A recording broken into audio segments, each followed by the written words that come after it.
In 1954, Godzilla, an ancient alpha predator, is lured to an island in an attempt to kill him with a nuclear bomb.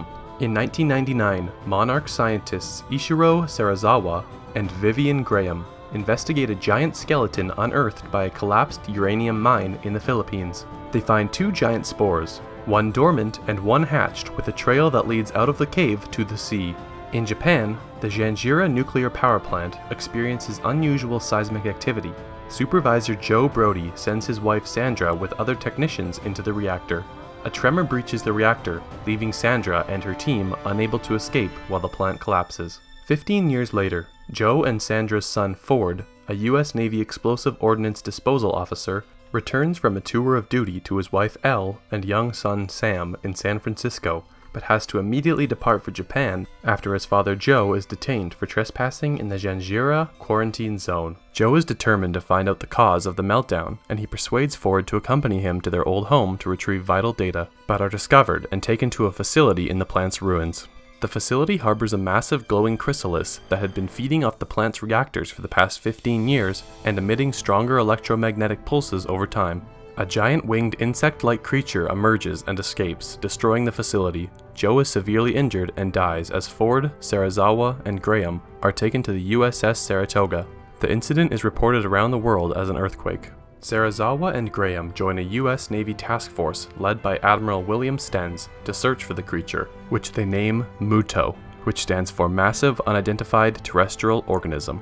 Serizawa and Graham reveal to Ford that a 1954 deep-sea expedition awakened Godzilla, and nuclear tests in the 1950s were really attempts to kill him, and when this didn't work, Project Monarch was established to secretly study Godzilla and similar monsters. They also reveal that in 1999, the Muto traveled from the Philippine mine to Janjira and caused the meltdown. Ford reveals that Joe had monitored echolocation signals that indicated the Muto was communicating with something, presumably Godzilla.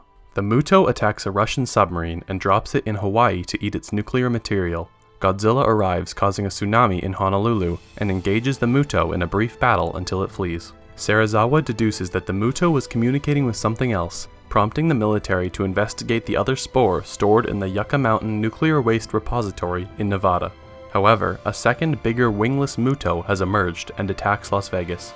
The scientists deduced that the second Muto is a female and was the one the male was communicating with, their signals being a mating call. Over the scientists' objections, Stenz approves a plan to use nuclear warheads with more power than the bombs used in the 1950s to lure the monsters to the ocean and destroy them.